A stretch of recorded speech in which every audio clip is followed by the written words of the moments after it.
يا الله يا سبحاني جد لنا بالنوراني بالوالي رب رباني شهد القادر الجيلاني يا الله يا سبحاني جد لنا بالنوراني بالوالي رب رباني شهد القادر الجيلاني.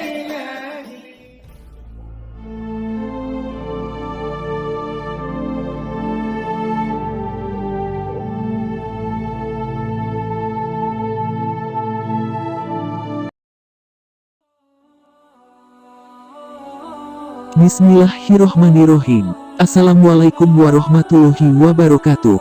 Dalam lembaran sejarah Islam, setiap abad kita akan menemukan tokoh besar yang mendapatkan status mujadid. Ini sesuai dengan hadis Rasul yang menyatakan bahwa setiap 100 tahun, Allah Subhanahu wa Ta'ala akan mengirimkan pembaharu di kalangan umat Islam. Hadis riwayat Sunan Abu Daud.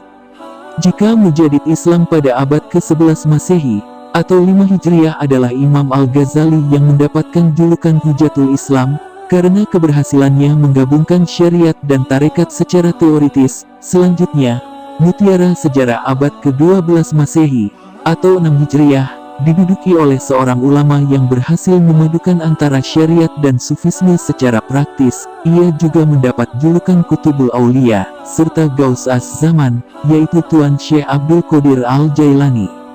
Jika nama Al-Ghazali dikenal dalam studi-studi tasawuf secara akademik melalui kitab-kitab teori sufinya, nama Al-Jailani lebih membumi karena ajaran amaliyahnya.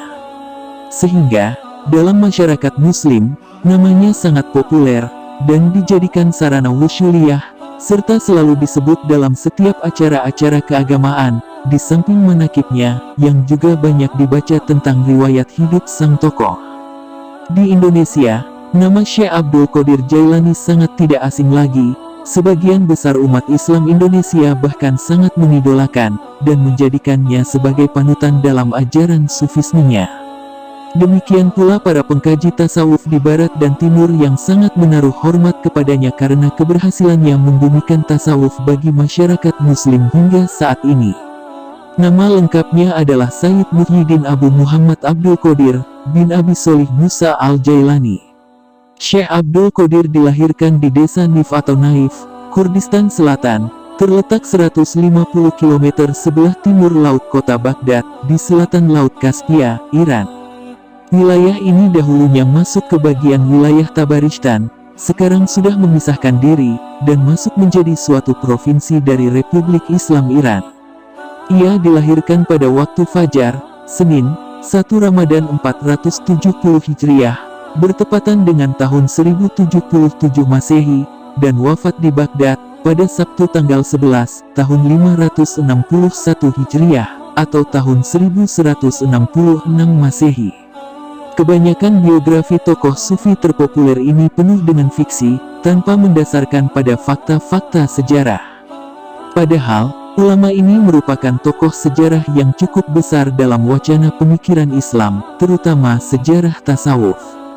Sehingga, para ulama banyak mengungkapkan bahwa Syekh Abdul Qadir merupakan mujtahid abad ke-14. Menurut Walter Brown, dalam bukunya De Futu Al-Ghalib des Abdul Qadir, ia adalah wali yang paling terkenal di dunia Islam. Sedangkan, penulis Muslim Jerman, Mehmet Ali Aini, menyebut Al-Jailani sebagai orang terbesar pangkat kewaliannya di dunia sufisme. Ia lahir sebagai anak yatim, di mana ayahnya telah wafat sewaktu beliau masih dalam kandungan 6 bulan. Di tengah keluarga yang hidup sederhana dan saleh, ayahnya, Al-Imam Sayyid Abi Sholih Musa Zangi Dausat, adalah ulama fuqaha ternama, mazhab Hambali, dan garis silsilahnya berujung pada Hasan bin Ali bin Abi Thalib, menantu Rasulullah Shallallahu Alaihi Wasallam. Sedangkan nama ibunya adalah Ummul Khair Fatimah, putri Sayyid Abdullah Somai, seorang sufi terkemuka waktu itu. Dari jalur ini, silsilahnya juga sama, sampai pada Husain bin Ali bin Abi Thalib. Pada malam beliau dilahirkan, ada 5 karomah atau kemuliaan yang diisyaratkan dalam mimpi ayahandanya. Pertama, ayah Syekh Abdul Qadir Jailani, yaitu Abi Sholih Musa Janki, pada malam hari bermimpi dikunjungi Rasulullah Shallallahu Alaihi Wasallam, diiringi para sahabat dan imam mujtahidin, serta para waliullah. Rasulullah bersabda kepada ayahandanya Syekh Abdul Qadir Jailani, "Wahai Abi Sholih, kamu akan diberi putra oleh Allah Subhanahu wa Ta'ala. Putramu akan mendapat pangkat kedudukan yang tinggi di atas pangkat kewalian, sebagaimana kedudukanku di atas pangkat kenabian. Dan anakmu ini termasuk anakku, kesayanganku, dan kesayangan Allah Subhanahu wa Ta'ala juga." Kedua, setelah kunjungan Rasulullah Shallallahu Alaihi Wasallam, para nabi datang menghibur ayah Syekh Abdul Qadir dan berkata, "Nanti kamu akan mempunyai putra, dan akan menjadi Sultanul Aulia, seluruh wali semuanya di bawah pimpinan putramu." Ketiga, Syekh Abdul Qadir sejak dilahirkan menolak untuk menyusu, baru mau menyusu setelah berbuka puasa. Keempat, di belakang pundak Syekh Abdul Qadir, tampak telapak kaki Rasulullah Shallallahu Alaihi Wasallam, dikala pundaknya dijadikan tangga untuk diinjak, waktu Rasulullah Shallallahu Alaihi Wasallam akan menunggang buruk pada malam Miraj. Kelima, pada malam dilahirkannya, Syekh Abdul Qadir diliputi cahaya, sehingga tidak seorang pun yang mampu melihatnya, sedang usia ibunya waktu melahirkan ia berusia 60 tahun, ini juga sesuatu hal yang luar biasa. Dikisahkan pula, bahwa suatu hari masyarakat di sekitar tempat tinggal Syekh Abdul Qadir, tidak dapat melihat hilal untuk melihat awal masuk bulan Ramadan, atau bulan puasa. Mereka tidak tahu, apakah puasa telah dimulai atau belum. Karena itu kemudian mereka berbondong-bondong datang ke kediaman Syekh Abdul Qadir yang saat itu masih bayi, untuk bertanya kepada ibu beliau Ummu Khair Fatimah. Mereka menanyakan, apakah Abdul Qadir sudah makan atau belum hari itu. Karena Ummu Khair Fatimah menjawab bahwa Abdul Qadir belum makan, maka mereka menduga bahwa hari itu telah masuk bulan Ramadan. Saat usianya masih kanak-kanak, diriwayatkan, Syekh Abdul Qadir Al-Jailani berkata, "Setiap kali muncul keinginan dalam diriku untuk bermain bersama anak-anak lain, aku mendengar suara yang berkata, 'Kemarilah wahai Mubarak,' atau orang yang diberkahi. Mendengar suara itu, aku ketakutan, dan terus berlari serta terus bersembunyi di kamar ibuku." Tatkala usia Syekh Abdul Qadir mendekati masa balik, beliau sangat gemar mempelajari berbagai ilmu pengetahuan, mengunjungi para ulama yang mulia derajatnya, dan berpengetahuan tinggi, serta melaksanakan berbagai keutamaan. Dikatakan, bahwa langkah beliau dalam menuntut ilmu pengetahuan, dalam mengunjungi para ulama dan melaksanakan berbagai keutamaan, lebih cepat daripada langkah burung merak jantan. Syekh Abdul Qadir juga merupakan sosok waliullah utama yang senantiasa menjunjung tinggi kejujuran. Mengenai hal ini, dikisahkan bahwa suatu hari Syekh Abdul Qadir pergi ke ladang untuk membantu menggarap tanah. Selama beliau berjalan di belakang seekor lembu jantan, lembu tersebut selalu memalingkan kepalanya dan memandang beliau. Akhirnya lembu tersebut berkata, "Engkau tidak diciptakan untuk pekerjaan ini." Mendengar seekor lembu yang dapat berbicara, Syekh Abdul Qadir pun sangat kaget dan ketakutan. Beliau pun langsung lari pulang ke rumahnya, lalu memanjat hingga ke atap rumah, disebabkan rasa takutnya itu. Namun tiba-tiba, ketika sampai di atap rumah, beliau juga menemui keajaiban lagi, di mana beliau melihat para jamaah haji yang tengah melakukan ibadah wukuf di Arafah. Beliau akhirnya segera menemui sang ibunda, dan memohon izin kepadanya untuk pergi ke Baghdad, guna menuntut ilmu pengetahuan kepada syekh-syekh besar di sana. Ibunda Syekh Abdul Qadir tentu saja heran mendengar permintaan dari anaknya yang begitu mendadak tersebut. Ia kemudian bertanya, "Apa alasan permintaanmu yang tiba-tiba itu?" Syekh Abdul Qadir pun menceritakan tentang peristiwa yang baru saja dialaminya. Mendengar cerita tersebut, ibunda Syekh Abdul Qadir lalu menitikkan air mata, menangis karena terharu, dan segera memberi izin kepada Syekh Abdul Qadir untuk menuntut ilmu ke Baghdad. Sebelum Syekh Abdul Qadir pergi, ibunda Syekh memberi bekal berupa 40 batang emas, yang dijahit pada bagian ketiak mantel sang syekh, seraya menasehati beliau agar senantiasa berkata benar, dan menjadi orang jujur dalam segala keadaan. Saat melepas Syekh Abdul Qadir Jailani, ibundanya beliau berkata, "Mudah-mudahan Allah Subhanahu wa Ta'ala melindungi dan membimbingmu, wahai anakku. Aku memisahkan diriku sendiri dari orang yang paling mencintaiku karena Allah. Aku tahu bahwa aku tidak akan dapat melihatmu sampai hari pengadilan terakhir tiba." Dalam perjalanannya menuju kota Baghdad, Syekh Abdul Qadir Al-Jailani bergabung dengan sebuah kafilah. Tiba-tiba di tengah perjalanan, sekelompok perampok jalanan menyerang rombongan tersebut. Mereka dengan begitu kasarnya merampok harta benda yang dibawa oleh kafilah. Kemudian salah seorang dari perampok datang kepada Syekh Abdul Qadir dan bertanya dengan kasar, "Hai anak muda, harta apa yang engkau miliki?"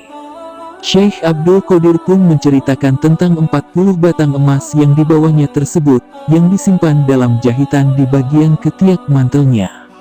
Sang perampok yang mendengar pengakuan dari sang syekh hanya tertawa terbahak-bahak, dan segera berlalu karena menyangka beliau sedang bergurau.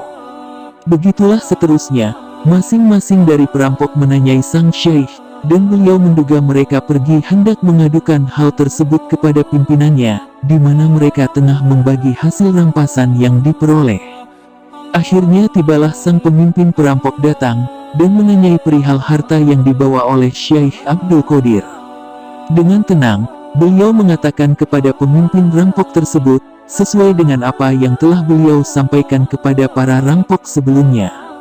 Karena itu, untuk membuktikan perkataan beliau, sang pemimpin rampok meminta Syekh Abdul Qadir untuk merobek bagian bawah ketiak beliau, tempat di mana harta tersebut berada. Dan benar saja, sang rampok mendapati 40 dinar di dalamnya. Dengan penuh ketakjuban, sang pemimpin perampok itu bertanya kepada Syekh Abdul Qadir, "Uangmu telah aman, lalu apa yang memaksamu untuk menceritakan kepada kami, bahwa engkau memilikinya dan memberitahukan tempat engkau menyembunyikannya?" Syekh Abdul Qadir Al-Jailani dengan tenang menjawab, "Sesungguhnya ibuku berpesan kepadaku agar senantiasa jujur, dan aku pun berjanji untuk tidak mengkhianati pesan beliau tersebut." Setelah mendengar jawaban dari Syekh Abdul Qadir, spontan pemimpin rampok tersebut meneteskan air matanya, dan dengan penuh penyesalan ia berkata, "Aku telah mengingkari janjiku kepada siapa yang telah menciptakanku. Aku seringkali mencuri dan membunuh, lalu apa yang akan terjadi padaku?" Melihat perubahan pada diri sang pemimpin yang begitu mengejutkan, para perampok lainnya berkata, "Engkau adalah pemimpin kami dalam merampok, sekarang engkau pemimpin kami dalam bertaubat." Walhasil, seluruh rampok beserta sang pemimpinnya bertaubat di hadapan Syekh Abdul Qadir Al-Jailani, dan mengembalikan seluruh harta yang telah dirampas kepada para kafilah. Dan para rampok tersebut di kemudian hari dikenal sebagai murid pertama Syekh Abdul Qadir Al-Jailani, padahal waktu itu beliau masih berumur sangat muda sekali. Mengenai peristiwa ini, Syekh Abdul Qadir Al-Jailani menuturkan, "Ke-60 orang perampok itu memegang tanganku, dan menyatakan penyesalannya, serta keinginannya untuk mengubah jalan mereka. Ke-60 orang itu adalah orang yang pertama memegang tanganku, dan mendapatkan keampunan untuk dosa-dosa mereka."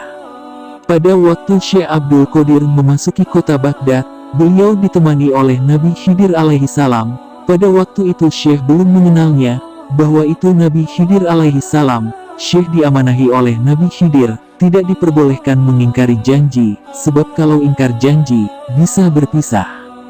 Kemudian Nabi Khidir alaihi salam berkata, "Duduklah engkau di sini." Maka duduklah Syekh pada tempat yang ditunjukkan oleh Nabi Khidir alaihi salam selama 3 tahun.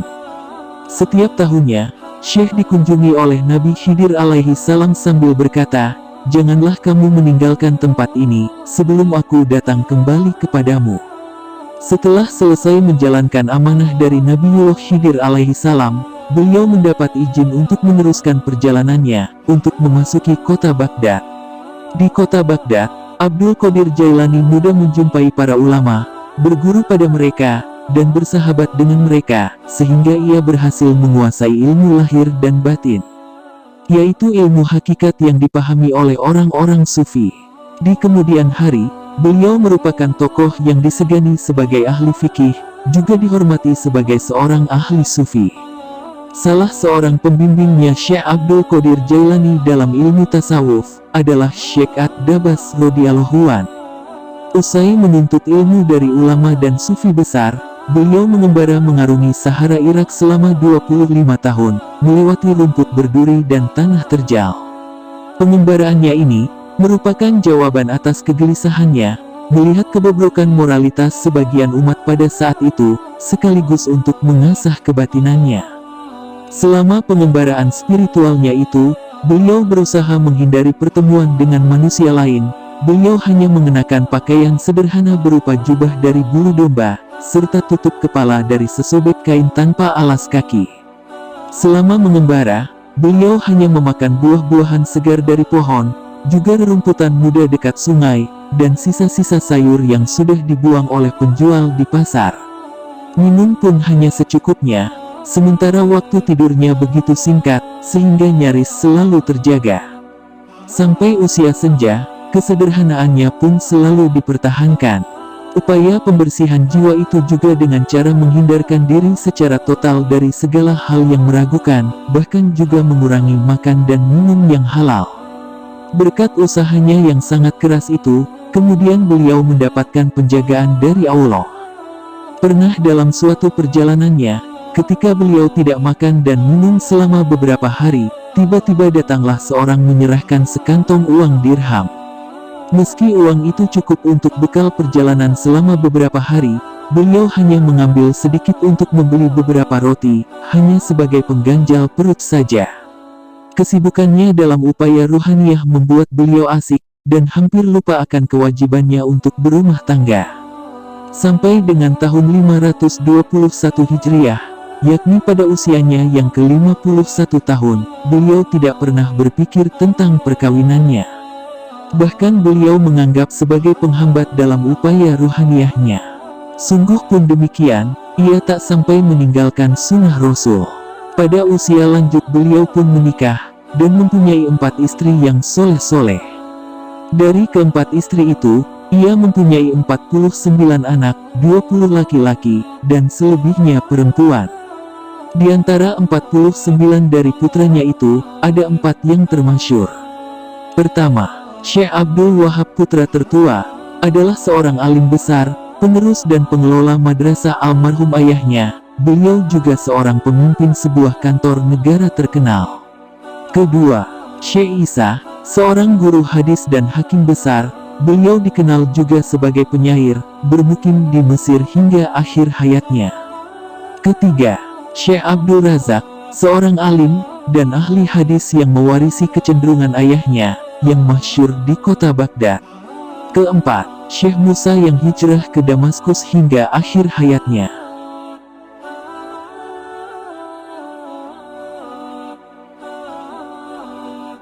Selanjutnya, kami akan membahas karomah, atau keistimewaan yang dimiliki Syekh Abdul Qadir Jailani. Pertama, dalam kitab Bahjatul Asror diterangkan bahwa, pada hari Selasa tanggal 6 bulan Syawal tahun 521 Hijriah, menjelang waktu zuhur, saya melihat kedatangan Rasulullah Shallallahu Alaihi Wasallam, kata Syekh Abdul Qadir. Lalu beliau bersabda kepadaku, wahai anakku, mengapa kamu tidak segera memberikan pengajian pada jamaah pengajian itu? Lalu Syekh Abdul Qadir mengemukakan alasannya. Ya Rasulullah, bagaimana saya bisa memberikan pengajian, sebagaimana diketahui bahwa saya ini orang ajam, sedangkan mereka para alim ulama Baghdad yang akan kuhadapi, mereka sangat fasih berbahasa Arab. Coba buka mulutmu, sabda Rasulullah Shallallahu Alaihi Wasallam, yang ditujukan kepadaku. Lalu saat itu pula saya membuka mulut, kemudian diludahinya mulutku 7 kali oleh Rasulullah Shallallahu Alaihi Wasallam. Beliau bersabda, mulai sekarang, silakan kamu mengajar. Ajaklah mereka menuju Tuhanmu dengan jalan hikmat dan kebijaksanaan, berikan nasihat dengan tuntunan, dan tutur kata yang baik. Setelah itu beliau menghilang dari pandanganku. Setelah kejadian itu, lalu aku melaksanakan sholat zuhur. Tidak berapa lama kemudian, saya melihat orang-orang berdatangan dari beberapa arah. Mereka berbondong-bondong menuju madrasahku. Menghadapi kejadian ini, saya menjadi gugup, badan terasa menggigil, dagu menggeletar, gigi gemeretak, hatiku berdebar-debar, dan anehnya lagi, mulutku terasa terkunci dan tidak bisa berbicara. Menghadapi kebingungan ini, tiba-tiba terlihat Sayyidina Ali langsung berdiri di hadapanku sambil bertanya, "Mengapa kamu tidak segera memulai pengajian?" Dengan penuh hikmat saya menjawab, "Saya menjadi kaku dan gugup, tidak bisa berbicara menghadapi orang banyak." Lalu beliau menyuruh padaku untuk membuka mulut. Setelah mulutku dibuka agak ternganga, lalu diludahinya 6 kali. Saya bertanya kepada beliau, "Mengapa tidak 7 kali?" Beliau menjawab, "Karena menghormati kepada yang lebih tinggi kedudukannya, yakni Rasulullah Shallallahu Alaihi Wasallam." Setelah itu beliau menghilang lagi dari pandanganku. Sejurus kemudian badanku menjadi tidak kaku, dan hatiku terasa lapang, tidak ada sesuatu apapun yang mengganjal. Lalu saat itu pula pengajian dibuka dan dimulai dengan lancarnya.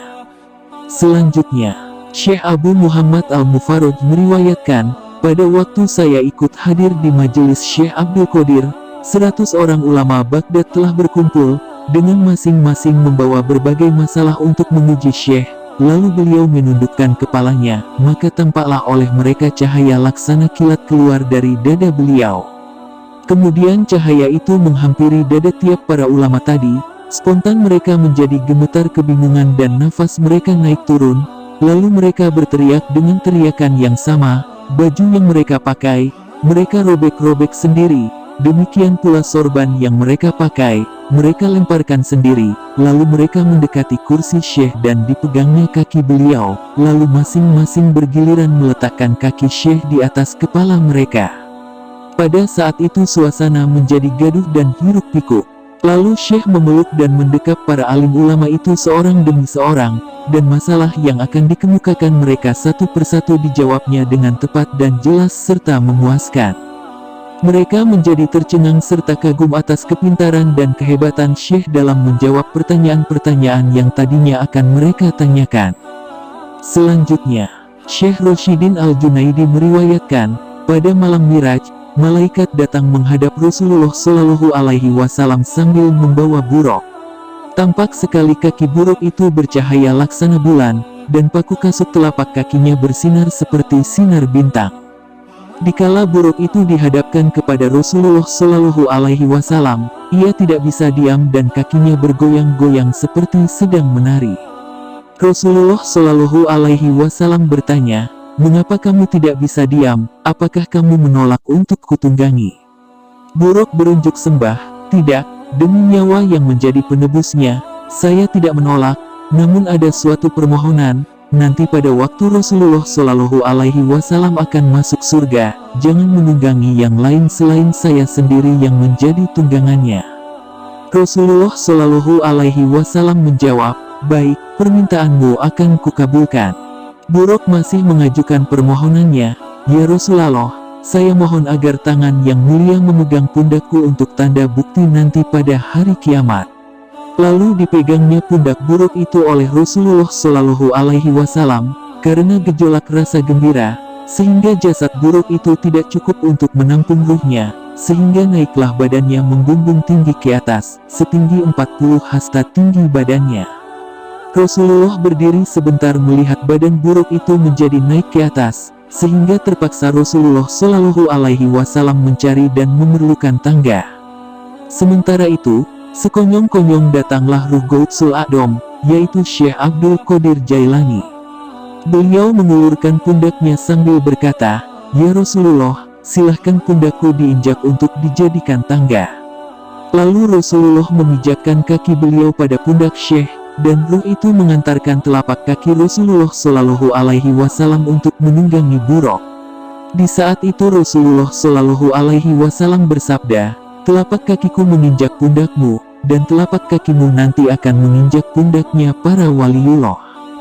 Selanjutnya, diriwayatkan dalam kitab Raudatun Nadirin, fi Manaqibi Asy-Syaikh Abdul Qadir, pada masa periode ke-6 dari zaman Abi Ali Al-Hasan As-Siri, sampai pada masa kelahiran Syekh Abdul Qadir, tidak ada seorang alim ulama, kecuali pada umumnya mereka membicarakan tentang keagungan, serta pangkat kewalian Syekh yang akan menginjak pundak seluruh para waliullah. Para alim ulama itu menerima isi dari pengumuman tersebut, kecuali seorang wali dari kota Asfahan, ia menolak isi dari pengumuman itu. Dengan adanya penolakan tentang kewalian Syekh, pada saat itu juga gugurlah ia dari pangkat kewaliannya. Selanjutnya, dalam kitab Kanzul Ma'ani, diriwayatkan bahwa Syekh Abdul Qadir pada waktu pertama kali beliau menerima pangkat kewaliannya, beliau diliputi dengan sifat jalaliyah Allah, yakni sifat keperkasaan dan kesaktian. Oleh karena itu, namanya menjadi sangat sakti. Kesaktiannya telah terbukti bagi orang yang menyebut nama Syekh Abdul Qadir dengan bersikap secara tidak sopan, menyebut nama beliau dengan tidak punya wudu, akan putus lehernya. Pada waktu berjumpa dengan Rasulullah Shallallahu Alaihi Wasallam, Rasulullah berpesan, "Wahai Abdul Qadir, sikap perilakumu itu jangan kau lakukan lagi. Banyak yang menyebut nama Allah dan namaku, mereka tidak bersifat sopan." Setelah menerima amanat beliau, saat itu juga sikap perbuatan itu tidak beliau lakukan lagi. Banyak ulama Baghdad yang menghadap Syekh Abdul Qadir, mereka mengharapkan agar beliau melepaskan sikap perbuatan itu, mengingat banyak yang menjadi korban, dan merasa iba terhadap mereka. Syekh Abdul Qadir berkata, "Sesungguhnya hal ini bukanlah keinginan saya menerima sabda dari Allah Subhanahu wa Ta'ala yang isinya, kamu sudah mengagungkan namaku, namamu juga kuagungkan." Para alim ulama mengemukakan yang menjadi sebab nama Syekh Abdul Qadir itu sangat sakti, karena beliau selalu membaca Saifi Hizbul Yaman, karangan Sayyidina Ali Karramallahu Wajhah. Selanjutnya, diriwayatkan oleh guru-guru yang telah mendapat kehormatan, barang siapa yang menyebut nama Syekh Abdul Qadir dengan tidak berwudu, Allah akan menyempitkan rezekinya. Dan barang siapa yang bernazar akan membaca hadiah bagi Syekh Abdul Qadir, harus segera dilaksanakan, agar kelak jangan disebut orang yang menantang, dan dikhawatirkan akan menerima kutukan. Barang siapa yang bersedekah makanan yang manis-manis pada malam Jumat, lalu dibagikan pada fakir miskin, dan sebelumnya membaca hadiah atau bertawasul dengan membaca Fatihah kepada Syekh Abdul Qadir, lalu dimohonkan karomah dan syafaatnya, insya Allah akan dihasilkan segala maksudnya, dan akan mendapat pertolongan dari Allah Subhanahu wa Ta'ala. Barang siapa yang berhadiah membaca surat Al-Fatihah kepada Syekh Abdul Qadir, bagi orang tersebut akan diberi kelapangan, dan akan dikeluarkan dari segala kesulitan dunia dan akhirat. Barang siapa yang menyebut nama Syekh Abdul Qadir dengan mempunyai wudu, dengan keikhlasan serta mengagungkan dan menghormati kepada beliau, Allah Subhanahu wa Ta'ala akan melimpahkan kegembiraan pada hari itu baginya, serta akan dilebur dosanya. Selanjutnya, di dalam kitab Haqaiqul Haqaiq, diriwayatkan ada seorang perempuan datang menghadap Syekh Abdul Qadir mengadukan hal anaknya. "Saya hanya mempunyai seorang anak, kini ia hilang tenggelam ke dasar laut. Saya percaya dengan penuh keyakinan bahwa Syekh bisa mengembalikan lagi anak saya, dan menghidupkan kembali, hidup seperti sedia kala. Untuk hal ini saya mohon pertolongannya." Mendengar keluhan dan permohonan perempuan itu, Syekh berkata, "Sekarang juga pulanglah, dan anakmu sekarang sudah berada di rumahmu." Perempuan itu pulang dengan tergesa-gesa. Setibanya di rumah, anaknya itu tidak ada. Sementara itu segera ia menghadap lagi kepada Syekh, sambil menangis melapor bahwa anaknya itu belum ada di rumahnya. Syekh berkata, "Sekarang anakmu sudah berada di rumahmu, sebaiknya kamu segera pulang." Perasaan rindu pada anaknya menggebu-gebu, namun setibanya di rumah, anaknya belum juga ada. Dengan penuh keyakinan ia tidak merasa putus asa, lalu datang lagi menghadap Syekh sambil menangis menjerit-jerit, mohon supaya anaknya itu hidup lagi. Sejenak kemudian Syekh menundukkan kepalanya, dan tegak kembali sambil berkata, "Sekarang tidak salah lagi, pasti anakmu saat ini juga sudah berada di rumah." Dengan penuh harap ia pulang menuju rumahnya, dan setibanya di rumah ternyata anaknya dengan selamat hidup kembali berkat karomah Syekh Abdul Qadir Jailani. Menghadapi peristiwa ini, Syekh Abdul Qadir bermunajat mengadukan halnya kepada Tuhan Yang Maha Kuasa, sambil menumpahkan isi hatinya. Sungguh saya merasa malu ya Allah, oleh seorang perempuan sampai 3 kali ia mengadukan hal anaknya. Apa latar belakangnya, dan apa pula hikmah dari segala rahasia keterlambatan ini? Allah menjawab, semua ucapan dan janjimu kepada perempuan itu, kesemuanya itu benar tidak salah. Dan untuk diketahui pada waktu pertama kamu mengatakan pada perempuan itu bahwa anaknya sudah berada di rumah, waktu itu malaikat baru mengumpulkan tulang belulangnya yang berserakan, dan untuk perkataan dan janjimu yang kedua kalinya, juga tidak salah, karena waktu itu seluruh anggota tubuhnya baru utuh kembali dan dihidupkan, dan ketiga kalinya pada waktu perempuan itu tiba di rumahnya, si anak itu baru diangkat dari dasar laut dan dikembalikan ke rumahnya. Kemudian Syekh mengadu lagi pada Tuhan, ya Allah, Engkau menciptakan makhluk penghuni dunia yang berlimpah ruah banyaknya, dan beraneka ragam jenisnya, hal itu sangat mudah bagimu, hanya sekilas, dan sepatah kata saja sudah terwujud, demikian pula halnya pada waktu mengumpulkan makhlukmu di padang mahsyar, hanya dalam tempo yang singkat sudah berkumpul, dibandingkan dengan hanya seorang anak yang saya mohonkan sampai ia terlambat, dan cukup makan waktu yang lama, apa pula hikmahnya ya Allah? Ketika itu Allah bersabda, wahai Abdul Qadir, kamu jangan merasa sakit hati, sekarang kamu silakan minta pasti kuberi. Dengan spontan Syekh merebahkan kepalanya bersujud syukur sambil berkata, Engkau Khalik pencipta semua makhluk, dan saya makhluk yang diciptakan olehmu, semuanya juga pemberianmu, rasa syukur yang tiada terhingga saya ucapkan atas segala anugerahmu yang kuterima. Lalu Allah memberi hadiah kehormatan kepada Syekh dan bersabda, barang siapa melihatmu pada hari Jumat, ia akan kujadikan wali, dan kalau kamu melihat ke tanah, tentu akan jadi emas. Syekh berkata lagi, ya Allah, semua anugerah pemberianmu itu rasanya kurang bermanfaat bagiku, saya mohon karuniamu yang lebih bermanfaat dan lebih mulia setelah saya meninggal dunia. Allah bersabda, namamu dibuat seperti namaku pada imbalan pahalanya. Barang siapa menyebut namamu, pahalanya sama dengan orang yang menyebut namaku. Selanjutnya, dalam kitab Asrarut Thalibin, diriwayatkan Syekh Abdul Qadir pada waktu melewati suatu tempat, beliau bertemu dengan seorang umat Islam sedang hangat bersilat lidah, berdebat dengan seorang umat Nasrani.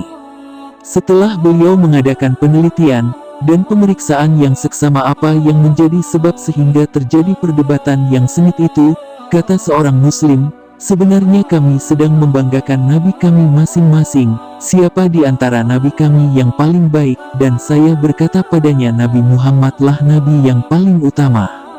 Kata orang Nasrani, Nabi Isa lah yang paling sempurna. Lalu Syekh bertanya kepada orang Nasrani itu, apa yang menjadi dasar dan apa pula dalilnya, kamu mengatakan bahwa Nabi Isa lah yang lebih sempurna dari Nabi lainnya. Lalu orang Nasrani itu menjawab, Nabi Isa mempunyai keistimewaan, beliau menghidupkan kembali orang yang sudah mati. Lalu Syekh melanjutkan lagi pertanyaannya, apakah kamu tahu aku ini bukan Nabi? Aku hanya sekedar pengikut dan penganut agama Nabi Muhammad Shallallahu Alaihi Wasallam. Kata orang Nasrani, ya benar, saya tahu.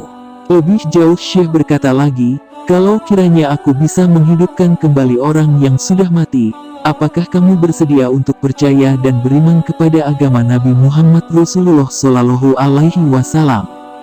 Baik, saya mau beriman kepada agama Islam, jawab orang Nasrani itu. Kalau begitu, mari kita mencari kuburan. Setelah mereka menemukan sebuah kuburan, dan kebetulan kuburan itu sudah tua, sudah berusia 500 tahun, lalu Syekh mengulangi lagi pertanyaannya.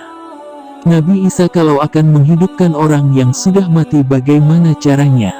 Orang Nasrani itu menjawab, beliau cukup mengucapkan, kun, bismillah, yang artinya, bangun kamu, dengan izin Allah Subhanahu wa Ta'ala.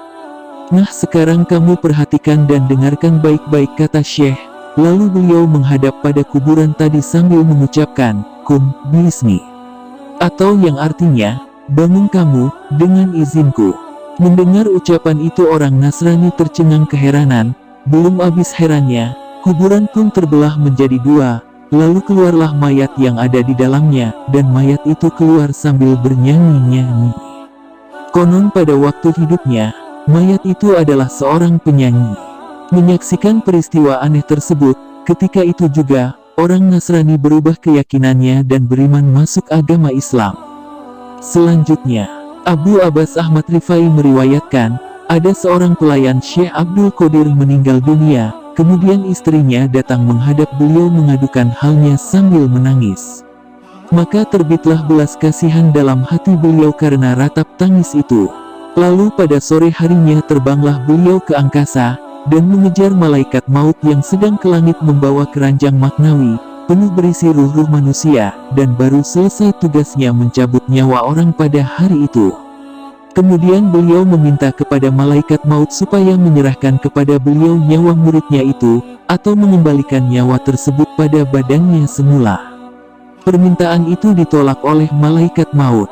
Karena penolakan itu, beliau merebut dan menarik keranjang maknawi, maka tumpahlah semua nyawa yang ada dalam keranjang itu, kemudian nyawa-nyawa itu pun kembali ke jasadnya masing-masing. Menghadapi peristiwa ini, malaikat dengan segera mengadukan halnya kepada Tuhan Yang Maha Esa, "Ya Allah, Engkau mengetahui tentang kekasih-Mu dan wali-Mu Abdul Qadir Jailani." Lalu Allah berfirman, "Memang benar, Abdul Qadir itu kekasihku, karena tadi nyawa pelayannya tidak kamu berikan, akibatnya seluruh ruh itu terlepas, dan sekarang kamu menyesal karena kamu tidak memberikannya." Selanjutnya, Syekh Hawat Al-Qadiri meriwayatkan, ada seorang laki-laki datang menghadap Syekh Abdul Qadir, dengan permohonan ingin memperoleh anak laki-laki, karena ia sangat percaya bahwa Syekh tempat berlindungnya orang banyak, dan doanya selalu diterima Allah Subhanahu wa Ta'ala. Kata Syekh, "Permohonanmu itu wajar-wajar saja, nanti juga kamu akan memperoleh anak laki-laki." Mendengar pernyataan yang menggembirakan itu, setiap hari ia selalu hadir di madrasah majelis taklim Syekh Abdul Qadir Jailani. Beberapa hari kemudian, istrinya melahirkan anak bayi perempuan, lalu dengan segera ia membawa bayi itu menghadap Syekh, sambil menyerahkan bayinya. Ia berkata diiringi keluhan, "Dari dahulu saya selalu mengharap ingin memperoleh anak lelaki, namun kenyataannya kini bayi perempuan lagi, bukan bayi laki-laki." Kata Syekh, "Segera balut bayimu itu dan bawa pulang, nanti juga kamu akan memperoleh bayi laki-laki." Kemudian dibalutnya bayi itu dengan pemburitan, lalu diemban dibawa pulang. Setibanya di rumah lalu dibuka pembalut bayinya, dan dengan diliputi rasa bahagia, si mungil bayi itu menjadi bayi laki-laki berkat karomah Syekh Abdul Qadir Jailani, dan seizin Allah yang Maha Kuasa. Selanjutnya, diceritakan pada zaman Syekh Abdul Qadir ada orang yang fasik, tetapi sangat mahabbah atau mencintai Syekh Abdul Qadir Jailani. Setelah orang itu meninggal, kemudian di dalam kubur ditanya oleh malaikat Munkar dan malaikat Nakir. Namun dalam setiap pertanyaan yang diajukan oleh para malaikat itu, jawaban orang tersebut hanyalah Abdul Qadir. Kemudian datanglah sebuah jawaban dari Allah Subhanahu wa Ta'ala, "Wahai Munkar dan Nakir, orang itu memang betul-betul fasik dan harus disiksa, tetapi karena dia sangat mahabbah atau mencintai kepada kekasihku, maka diampuni olehku dosa-dosanya." Selanjutnya, sebagian dari karomah Syekh Abdul Qadir saat sedang berwudu, tiba-tiba beliau dikotori oleh seekor burung pipit yang sedang terbang di atas kepala beliau. Kemudian Syekh mengangkat kepala, dan dilihatnya burung pipit itu, maka jatuhlah burung itu dan mati. Kemudian pakaian yang sedang beliau pakai yang dikotori tadi, lalu dicucinya dan disedekahkan sebab kematian seekor burung pipit. Beliau berkata, "Kalau sekiranya kami berdosa karena matinya seekor burung pipit, maka kain ini sebagai kifaratnya."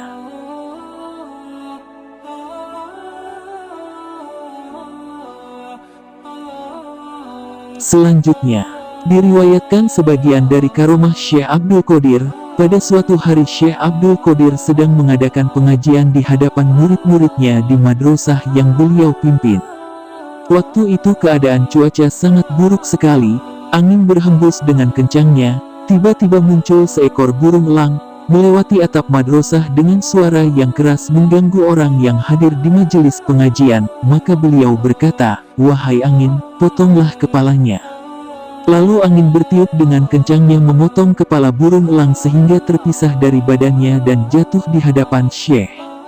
Kemudian beliau turun dari kursinya mengambil bangkai burung elang itu, dan meletakkannya di atas tangan beliau, lalu diusapnya burung itu dengan membaca, "Bismillahirrohmanirrohim." Tiba-tiba saja burung elang hidup kembali kemudian terbang lagi dengan izin Allah Subhanahu wa Ta'ala. Hal ini disaksikan oleh segenap jamaah pengajian. Selanjutnya, pada sebagian kitab manakibnya, meriwayatkan bahwa Syekh Abdul Qadir tiap hari raya, sudah menjadi tradisi beliau membeli beberapa hamba sahaya untuk dimerdekakan dari belenggu perbudakan. Setelah dimerdekakan demi membina kemantapan, lebih lanjut Syekh mengusulkan mereka kepada Allah Subhanahu wa Ta'ala.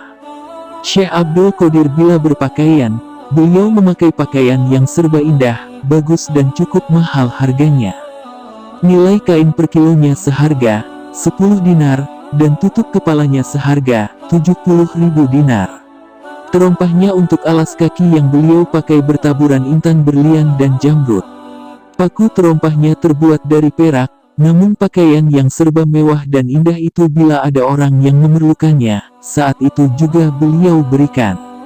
Selanjutnya, diriwayatkan, pada waktu Syekh Abdul Qadir sedang berkholwat selama 40 hari lamanya, beliau bermaksud dengan niat yang kuat, yaitu tidak akan minum dan makan berupa makanan dunia, terkecuali kalau makanan dan minuman itu turun dari langit pada waktu berbuka puasa. Tinggal 20 hari lagi menuju hari yang ke-40, tiba-tiba, terbukalah langit-langit atap rumahnya.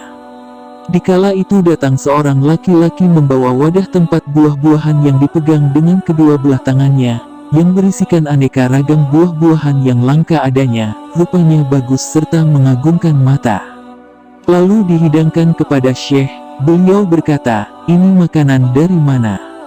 Sang pembawa tadi menjawab, "Ini dari alam malakut, dan jamuan ini untuk Syekh."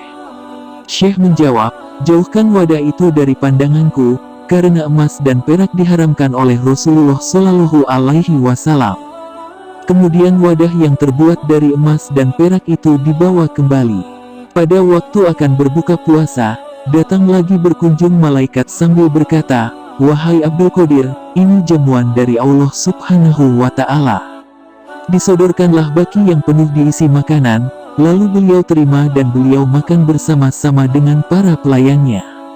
Selanjutnya, para ulama meriwayatkan, pernah terjadi pada zaman Syekh Abdul Qadir Al-Jailani, telah berjangkit wabah penyakit taun, atau kolera, sehingga ratusan ribu orang yang telah terkena, seketika meninggal dunia. Berduyun-duyun masyarakat datang untuk meminta pertolongan kepada Syekh. Lalu Syekh mengumumkan kepada masyarakat, "Barang siapa yang memakan rerumputan yang tumbuh di sekitar madrasahku, Allah Subhanahu wa Ta'ala akan menyembuhkan penyakit yang diderita semua masyarakat yang terkena."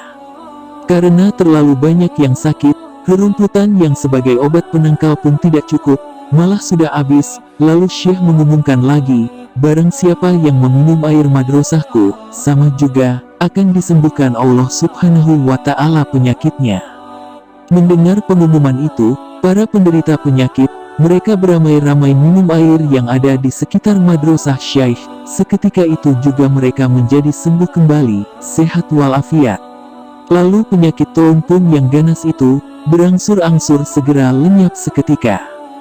Selanjutnya, diriwayatkan, ada seorang perempuan datang menghadap Syekh Abdul Qadir Al-Jailani, mengantarkan anaknya untuk berguru kepada Syekh, untuk mempelajari ilmu suluk. Lalu Syekh memerintahkan agar si anak harus belajar dengan tekun, mengikuti cara-cara orang salaf, dan ditempatkan di ruang kholwat. Beberapa hari kemudian, si ibu selaku orang tua murid datang menengok anaknya, dan dilihat tubuh anaknya itu menjadi kurus, dan hanya diberi makan oleh Syekh Abdul Qadir Al-Jailani, hanya roti kering dan gandum saja. Si ibu kemudian masuk ke ruangan Syekh, dan melihat di hadapannya tulang-tulang sisa makanan daging ayam yang sudah bersih. Lalu ibu itu berkata, "Menurut penglihatan saya, Tuan Syekh makan dengan makanan yang serba enak, sedang anak saya badannya kurus karena makanannya hanya bubur gandum dan roti kering. Untuk hal itu apa maknanya sehingga ada perbedaan?" Mendengar pertanyaan itu, lalu Syekh meletakkan tangannya di atas tulang belulang ayam sambil berkata, "Berdirilah dengan izin Allah Subhanahu wa Ta'ala, yang menghidupkan tulang belulang yang sudah hancur." Lalu berdirilah tulang belulang itu, menjadi ayam kembali sambil berkokok. Syekh berkata pula kepada orang tua anak itu, "Kalau anakmu dapat berbuat seperti ini, maka ia boleh makan seenaknya asal yang halal." Setelah melihat keajaiban yang disaksikan langsung di depan matanya sendiri, ibu itu merasa malu oleh Syekh, dan mohon maaf atas prasangka buruknya. Dengan keyakinan yang bulat, ibu itu menyerahkan anaknya kepada Syekh untuk dididik secara total. Selanjutnya, diriwayatkan bahwa Syekh Ahmad Zandah bila berkunjung bersilaturahmi kepada para waliullah, ia selalu menunggang seekor harimau, dan bagi pribumi yang dikunjunginya, harus menyediakan seekor sapi untuk makan harimaunya. Pada waktu ia berkunjung kepada Syekh Abdul Qadir Al-Jailani, saat Syekh Ahmad Zandah tiba, lalu dimintanya seekor sapi yang digunakan sebagai penarik timba air, karena kebetulan sapi itu yang dilihatnya. Sementara, harimaunya sedang mengintai sapi yang menjadi mangsanya itu, tidak diketahui sebelumnya, bahwa di situ ada seekor anjing galak penjaga istal kuda kepunyaan Syekh. Tiba-tiba saja anjing itu menyerang dan menerkam harimau itu, dan digigitnya hingga mati. Ahmad Zandah terkejut bukan kepalang, timbul perasaan malu pada dirinya. Dengan merendahkan diri dan sikap hormat, segera ia menghadap Syekh lalu mencium tangan beliau. Selanjutnya, diriwayatkan, ada seseorang yang bertempat tinggal di suatu tempat agak jauh dari kota Baghdad. Terbetik berita yang sampai kepadanya tentang kemasyhuran Syekh Abdul Qadir Al-Jailani. Ia bermaksud akan berziarah berkunjung ke rumah Syekh, karena terdorong rasa mahabbahnya kepada Syekh. Setiba di kota Baghdad, ia tercengang keheran-heranan melihat bangunan istal kuda kepunyaan Syekh. Sangat megah dan bagus, papan lantai istalnya dibuat dari emas dan perak, pelananya dibuat dari sutra dewangga yang indah warnanya, kudanya ada 40 ekor yang kesemuanya bagus dan mulus, sehingga kebagusannya tidak ada tolak bandingannya. Terlintas dalam hatinya prasangka yang kurang baik, bisikan hatinya berbicara, konon dikatakan orang-orang, ia adalah seorang wali, tetapi mengapa kenyataannya jauh berbeda sekali. Ia seorang penggemar pencinta dunia, di mana ada seorang wali yang cenderung mencintai dunia. Sikap perilaku semacam begini tidak pantas diberikan gelar waliullah, gumamnya. Semula ia ingin bertemu dengan Syekh, seketika itu juga dibatalkan niatnya tadi, lalu ia bertamu kepada seseorang di kota itu. Selang beberapa hari kemudian ia jatuh sakit, dan penyakitnya sangat parah. Tidak ada seorang dokter pun di kota itu yang mampu mengobati penyakitnya.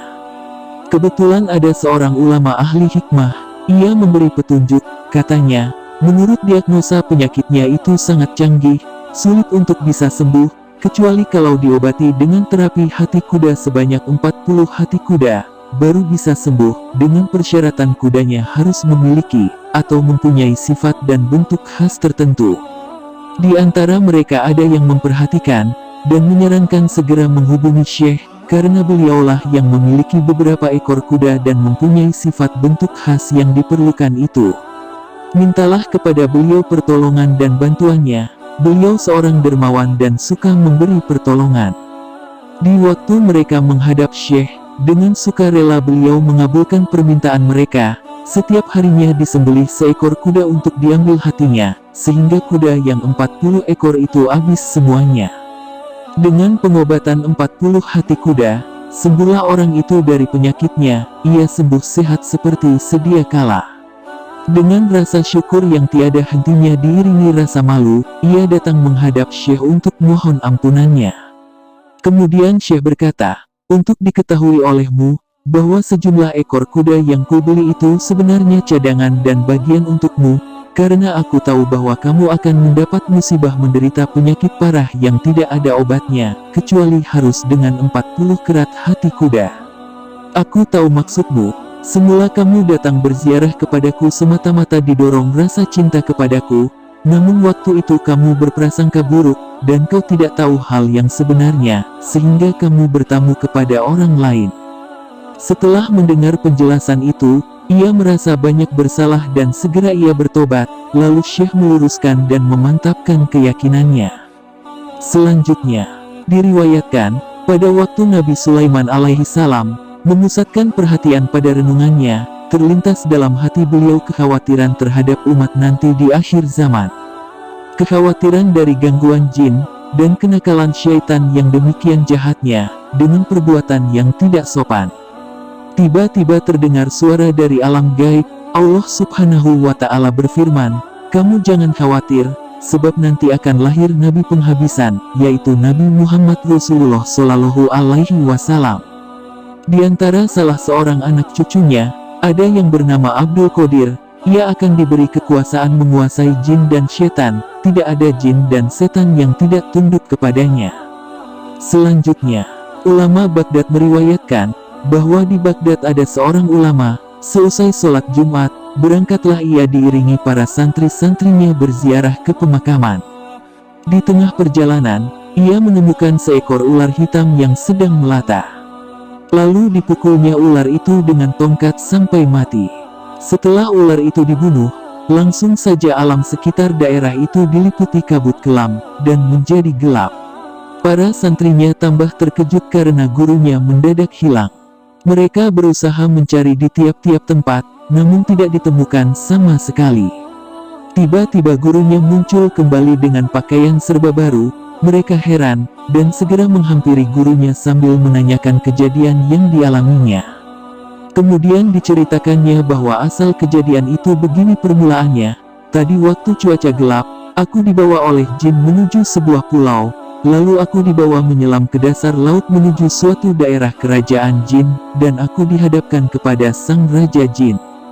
Pada waktu aku bertemu, ia sedang berdiri di atas singgasana mahligai kerajaannya. Di hadapannya, membujur sesosok mayat di atas panca persada, yang sangat indah bentuknya.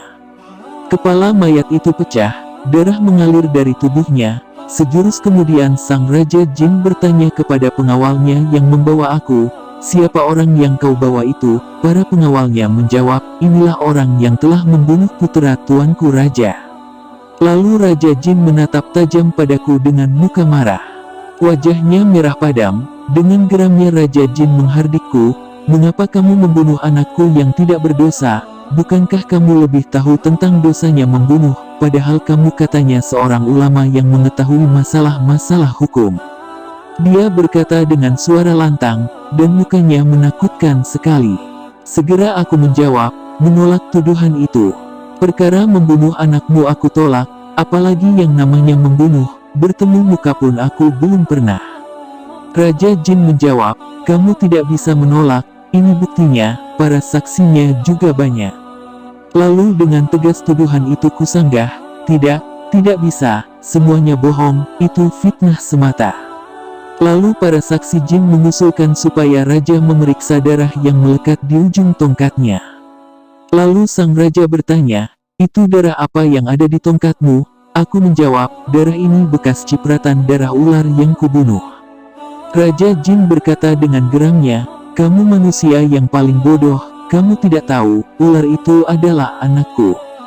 Dikala itu, aku bingung tidak bisa menjawab lagi, sehingga aku pusing, bumi dan langit terasa sempit karena sulit mencari jalan pemecahannya.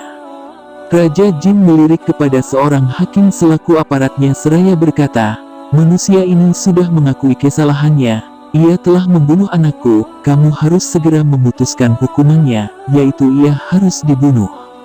Setelah jatuh keputusan, aku diserahkan kepada seorang algojo. Pada waktu kepalaku akan dipancung, algojo sedang mengayunkan pedangnya ke arah leherku. Tiba-tiba saja muncul seorang laki-laki tampan bercahaya, sambil berseru, berhentilah, sekali-kali jangan kau bunuh orang ini. Ia adalah salah satu murid Syekh Abdul Qadir Al-Jailani, sambil matanya menatap Raja Jin dengan sorotan tajam. Lalu ia berkata, coba apa jawabanmu kepada Syekh kalau beliau marah padamu, karena membunuh muridnya? Raja Jin melirik ke arahku sambil berkata, karena aku menghormati dan memuliakan Syekh, dosamu yang begitu besar kuampuni, dan kamu bebas dari hukuman ini.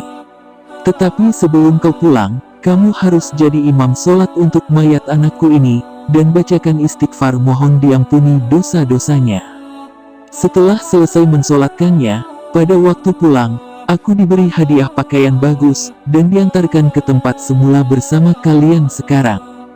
Selanjutnya, Syekh Jalal Al-Bukhari meriwayatkan, barang siapa diganggu atau kemasukan jin, supaya dibacakan ke telinga orang yang kesurupan itu, ya Hadratus Syekh Qutbul Alamin, Muhyiddin Abdul Qadir Al-Jailani, insya Allah ia akan sembuh.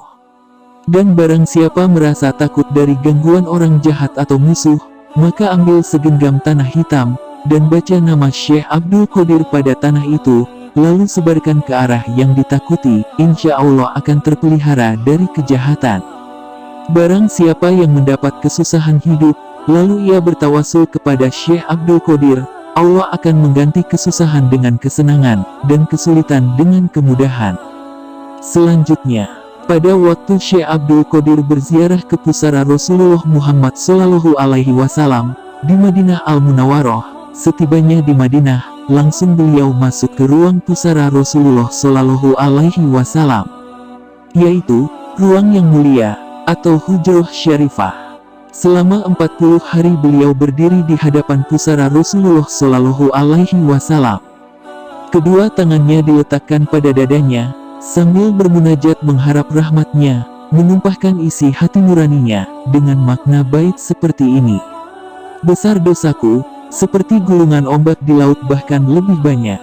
Tinggi setinggi puncak gunung Syam, bahkan lebih tinggi lagi.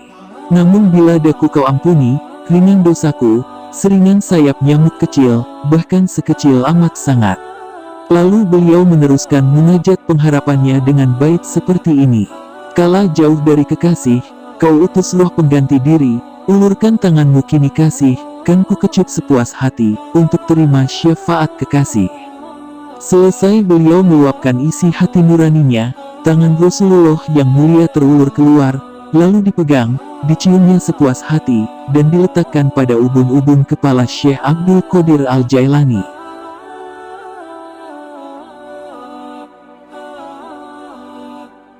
Selanjutnya, diriwayatkan, pada suatu hari di bulan Ramadan, Syekh Abdul Qadir diundang berbuka puasa oleh murid-muridnya sebanyak 70 orang di rumahnya masing-masing.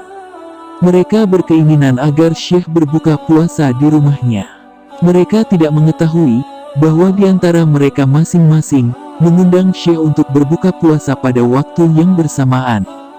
Tiba waktunya berbuka puasa bertepatan Syekh berbuka puasa di rumah beliau.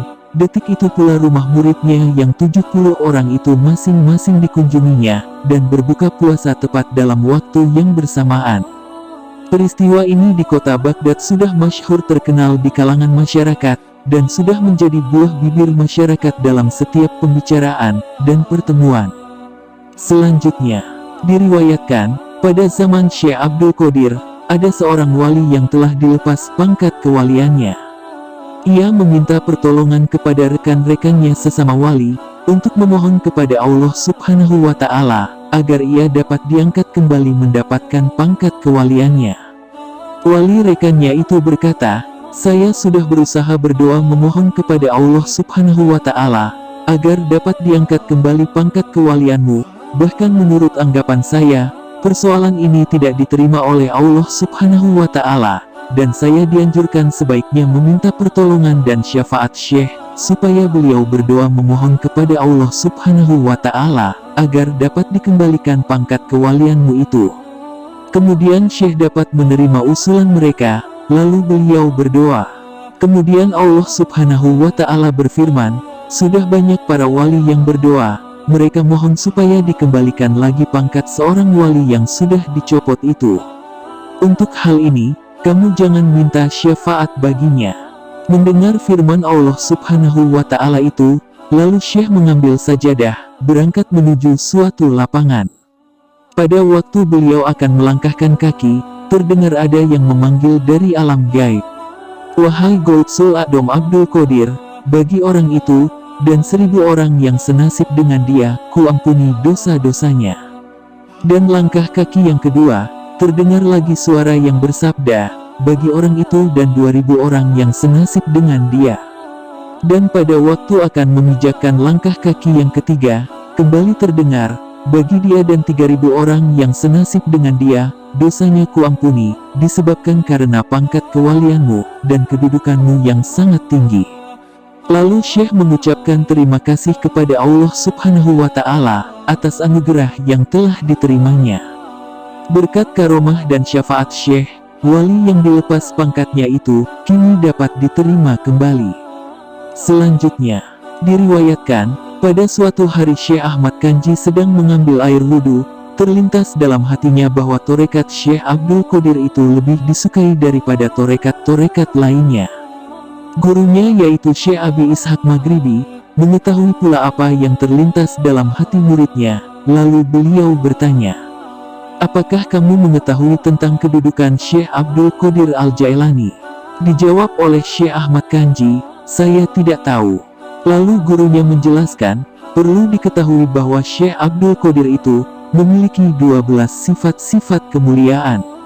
Kalau lautan dijadikan tintanya, dan pepohonan dijadikan penanya, manusia, malaikat, dan jin sebagai penulisnya, maka tidak akan mampu menuliskan sifat-sifat jati diri yang dimiliki beliau itu. Mendengar penjelasan dari gurunya itu, ia makin bertambah mahabbah kecintaannya kepada Syekh Abdul Qadir. Hatinya berbisik, salah satu harapanku, jangan dahulu aku meninggal sebelum aku mendalami dan mengamalkan thariqahnya. Kemudian dengan kemauan yang keras, berangkatlah ia menuju kota Baghdad. Setibanya di sebuah gunung di wilayah Ajmer, di bawah gunung mengalir sungai, lalu ia mengambil air wudhu untuk bersembahyang serta beristirahat di tempat itu. Angin bertiup sepoi-sepoi mengipasi badan yang letih, sehingga ia terlena dan tertidur dengan nyenyaknya. Di dalam keadaan tidur, ia bermimpi dikunjungi Syekh Abdul Qadir, yang mana beliau membawa mahkota merah dan sorban hijau. Lalu Syekh Ahmad Kanji berdiri menghormati kedatangan beliau. "Mari ke sini lebih dekat lagi," kata beliau sambil mengenakan mahkota merah dan sorban hijau di atas kepala Syekh Ahmad Kanji, dan berkata, "Wahai Ahmad Kanji, sekarang kamu sudah menjadi muridku, dan menjadi anakku, dan menjadi rijalullah atau pahlawan Allah." Lalu beliau menghilang, dan bangunlah Syekh Ahmad Kanji dari tidurnya.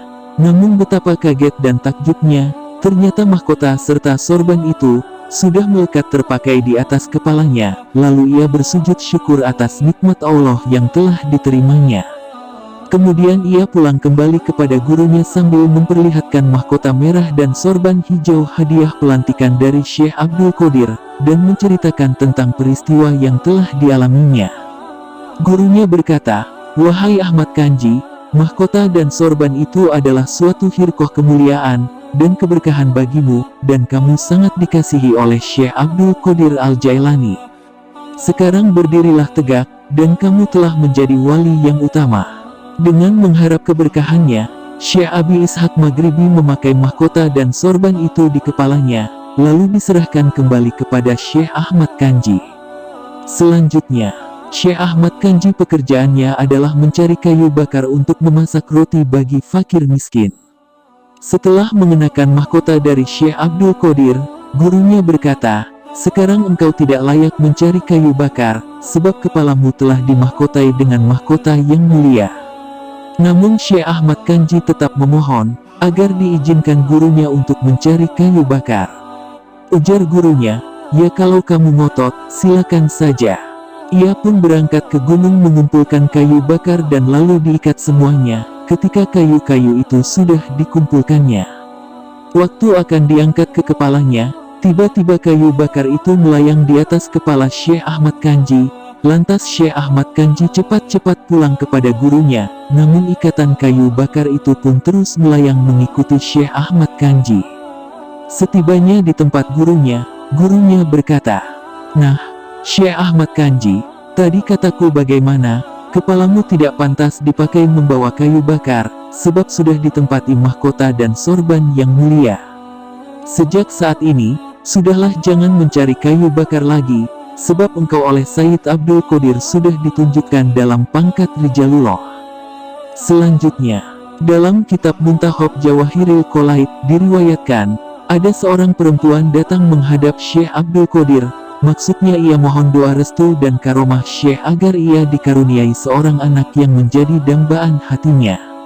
Lalu Syekh melihat tulisannya di Lauhil Mahfuz. Ternyata bagi perempuan itu tidak ada tulisan akan mempunyai anak. Di saat itu pula Syekh berdoa kepada Allah yang Maha Berkuasa, agar perempuan itu diberi 2 orang anak. Selesai beliau berdoa, terdengarlah sabda Allah, "Bukankah kamu sudah melihat di Lauhil Mahfuz bahwa seorang anak pun tidak ada tulisannya bagi perempuan itu, dan sekarang malah kamu minta 2 orang anak?"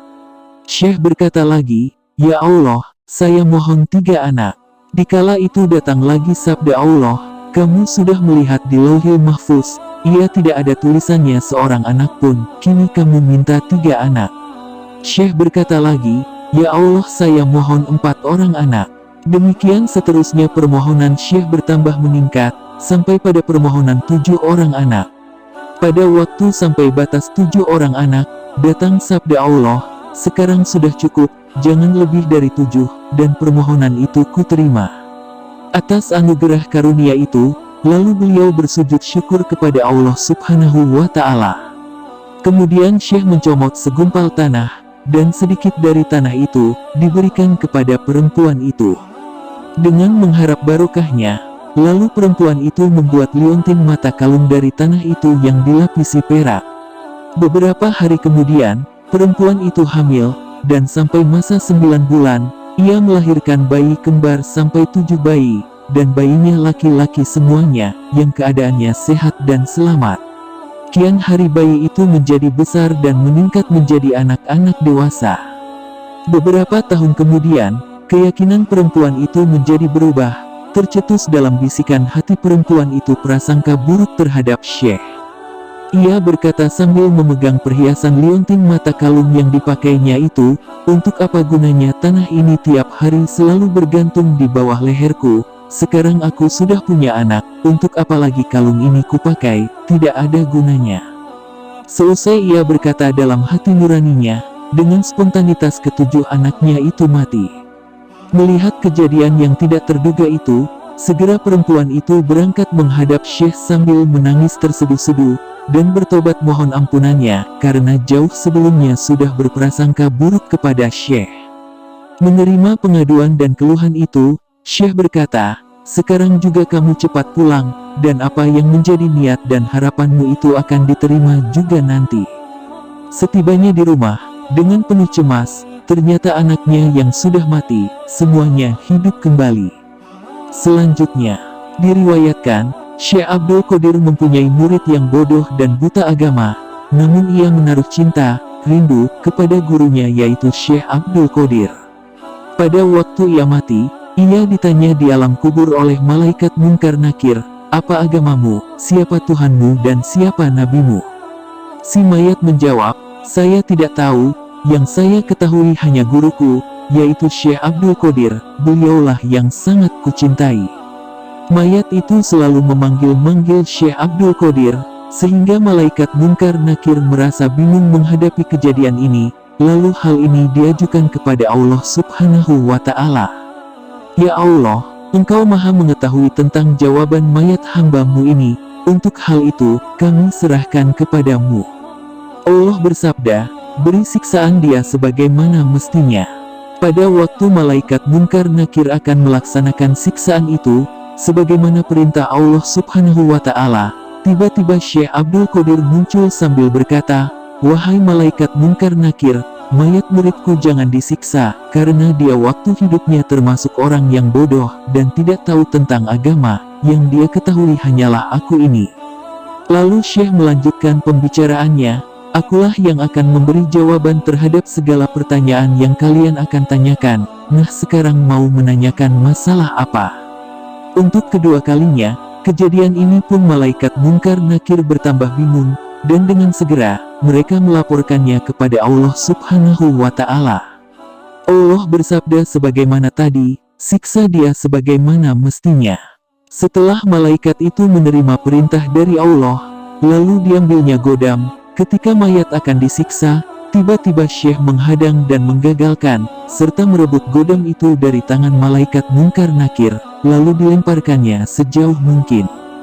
Beliau berkata, "Semuanya minggir, demi panasnya kecintaanku yang membara dalam batinku kepada Allah Subhanahu wa Ta'ala, siapapun juga tidak ada yang menandingiku. Ingat, kalau mayat muridku disiksa, surga dan neraka semuanya akan kubakar." Ketika itu datang sabda Allah, "Sekarang ku ampuni dosa mayat orang itu, jangan kamu siksa, disebabkan karena kekasihku, Abdul Qadir. Aku menanggung rindu padanya, dan lebarkan pula kubur mayat orang itu." Selanjutnya, di dalam kitab Bahjatul Asror, diriwayatkan bahwa Syekh Abdul Qadir suatu saat beliau terbang melayang-layang di atas ribuan manusia, pada jamaah majelis pengajian yang beliau pimpin. Beliau berkata, "Tiada terbit matahari melainkan mengucapkan salam padaku, dan menginformasikan segala kejadian, atau peristiwa yang akan terjadi pada tahun itu. Pada setiap datang bulan, ia senantiasa memberi salam padaku, dan menceritakan peristiwa apapun yang akan terjadi pada bulan itu. Demikian setiap datang minggu, dan hari itu memberi salam padaku, dan memberitahukan masukan peristiwa yang akan terjadi pada minggu dan hari itu. Demi zat kemuliaan Tuhan, orang-orang yang akan mendapat kecelakaan dan kebahagiaan, semuanya itu diajukan kepadaku. Pandangan mataku ada di Lauhil Mahfuz, dan aku tenggelam dalam lautan ilmunya Allah Subhanahu wa Ta'ala, dan dalam lautan musyahadahnya. Akulah yang menjadi hujah Allah bagimu. Akulah yang menjadi pengganti dan penerus Rasulullah Shallallahu Alaihi Wasallam. Akulah yang menjadi pewarisnya di bumi. Manusia ada gurunya, malaikat ada gurunya, demikian pula jin ada gurunya, dan aku adalah guru semuanya." Selanjutnya, di dalam kitab Bahjatul Asror, diriwayatkan bahwa Syekh Abdul Qadir pernah berkata, "Aku diberi sebuah buku luasnya sepanjang mata memandang, untuk menuliskan dan mencatat nama-nama muridku sampai hari kiamat. Semua jumlah catatan murid dan ikhwanku itu, telah Allah berikan padaku dan telah menjadi milikku. Aku pernah bertanya kepada malaikat Malik penjaga pintu neraka, apakah ada padamu, murid ataupun ikhwanku? Malaikat Malik menjawab, tidak ada dalam neraka. Syekh berkata, aku bersumpah demi zat kemuliaan dan keagungan Tuhan, sesungguhnya tanganku terhadap murid-muridku, seperti langit menutupi bumi. Andaikan murid-muridku itu buruk dan salah, maka akulah yang baik dan benar. Dan aku bersumpah demi zat kemuliaan dan keagungan Tuhan, dua telapak kakiku tidak akan bergeser setapak pun di hadapan Tuhan, terkecuali sudah mendapat keputusan bahwa aku bersama murid-muridku berangkat masuk surga. Lebih lanjut beliau berkata, senantiasa tanganku ini tidak akan lepas dari kepala murid-muridku, walaupun aku sedang berada di timur dan muridku berada di barat, lalu muridku itu terlihat dan tersingkap auratnya, maka tanganku akan segera menutupinya. Demi zat kemuliaan dan keagungan Tuhan, pada hari kiamat nanti, aku akan berdiri tegak di hadapan pintu gerbang neraka. Sekali lagi aku tidak akan bergeser dan berdiri tegak sebelum semua muridku sudah masuk ke surga, karena Allah yang Maha Kuasa telah menjanjikan padaku, bahwa murid-muridku tidak akan dimasukkan ke dalam neraka. Barang siapa yang berguru serta cinta atau mahabbah padaku, pasti aku menghadap atau menaruh perhatian padanya, dan malaikat Munkar Nakir telah berjanji padaku, bahwa mereka tidak akan menakut-nakuti, atau menimbulkan rasa kaget, atau terkejut pada murid-muridku. Selanjutnya, pada waktu Syekh Abdul Qadir menerima sabda Rasulullah Shallallahu Alaihi Wasallam, bahwa telapak kaki beliau bakal memijak pundak-pundak para waliullah, sabda Rasulullah itu diumumkan dan disebarkan kepada seluruh para wali, baik yang hadir maupun yang tidak hadir. Mendengar pengumuman itu, mereka para waliullah menghadap Syekh, dan mereka meletakkan kaki beliau di atas pundaknya masing-masing karena menghormati dan mengagungkannya, kecuali seorang wali yang namanya Syekh Sonani. Syekh Sonani berkata, saya juga cinta atau mahabbah kepada Syekh, tetapi untuk diinjak pundakku, nanti dahulu, dan rasanya tidak perlu. Ucapan Syekh Sonani itu terdengar oleh Syekh Abdul Qadir Al-Jailani, dan beliau berkata, telapak kakiku akan menginjak pundaknya si penggembala babi. Tidak berapa lama kemudian, Syekh Sonani berangkat berziarah menuju kota Mekah, diiringi sampai ratusan santri-santrinya. Takdir tidak bisa ditolak, demikianlah ketentuan Tuhan yang Maha Kuasa berlaku bagi hambanya. Pada waktu Syekh Sonani berjalan melewati sebuah kampung yang penduduknya mayoritas menganut agama Nasrani, kebetulan ia melihat sebuah kedai. Penjual warung itu seorang perempuan beragama Nasrani, yang menjual minuman keras. Keistimewaan perempuan itu pandai menarik para pembeli, karena wajahnya cantik tiada bandingnya, badannya mulus dan mantap, mendebarkan hati para pemuda dan siapa saja yang melihatnya. Konon, tiada seorang lelaki pun yang tidak terpikat olehnya, demikian pula Syekh Sonani, melihat kecantikan perempuan itu, ia terpesona sehingga luluh hatinya, hilang rasa malu pada dirinya, wibawanya jatuh di hadapan santri-santri pengiringnya, sehingga dengan senang hati, ia rela menyerahkan dirinya untuk menjadi pelayan perempuan itu. Dengan sukarela, serta sungguh-sungguh ia mau bekerja, dan pekerjaan apapun ia kerjakan demi untuk menyenangkan perempuan cantik itu. Pada suatu hari, perempuan itu menyuruh Syekh Sonani menggembalakan babi piaraannya, memangku anak babi yang masih kecil agar jangan sampai terinjak induknya. Ia tidak merasa hina disuruh menggembala babi itu, malah merasa bangga dan gembira diperintah kekasihnya itu. Melihat kejadian itu, seluruh santri-santri pengiringnya itu, mereka pulang meninggalkan gurunya, karena secara menyolok Syekh Sonani gurunya itu, telah mencemarkan dan menodai agama. Yang masih tinggal dua orang, yaitu Syekh Fariduddin dan Syekh Mahmud Maghribi. Kedua santri itu berunding mencari jalan pemecahan musibah yang menimpa pada gurunya itu. Dan hasil musyawarahnya, mereka berpendapat bahwa musibah ini harus diperbaiki dari sumbernya, dan ditelusuri sebab akibatnya, kemungkinan karena tidak adanya loyalitas murid terhadap gurunya, dan kata bertuah yang dikatakan Syekh Abdul Qadir kepada Syekh Sonani. Maka untuk hal ini saya akan menghadap Yang Mulia Syekh Abdul Qadir Al-Jailani. Kata Syekh Fariduddin, kamu Syekh Mahmud, tinggal di sini saja. Kemudian Syekh Fariduddin berangkat menuju kota Baghdad. Setibanya di kota itu, perbekalannya telah habis, lalu ia mencari pekerjaan sementara, agar bisa makan. Dan dapatlah pekerjaan berat dan hina, namun akhirnya, terpaksalah pekerjaan itu diterima dan dikerjakan, yaitu membuang kotoran dari kakus. Pada suatu hari Syekh mengetahui dan menyaksikan Syekh Fariduddin sedang bekerja berat, yaitu sedang menjunjung wadah yang penuh dengan kotoran, dan pada saat itu turunlah hujan dengan derasnya, sehingga wadah kotoran itu penuh dengan air hujan, melimpah dan membasahi badan Syekh Fariduddin. Memperhatikan beban berat yang dipikul Syekh Fariduddin, Syekh merasa iba hatinya, lalu beliau memanggil Syekh Fariduddin dan menanyakan namanya. Setelah Syekh Fariduddin memperkenalkan diri, dan ia juga mengaku murid Syekh Sonani, Syekh bertanya lagi, kamu sebenarnya mau apa, dan silahkan mau minta apa?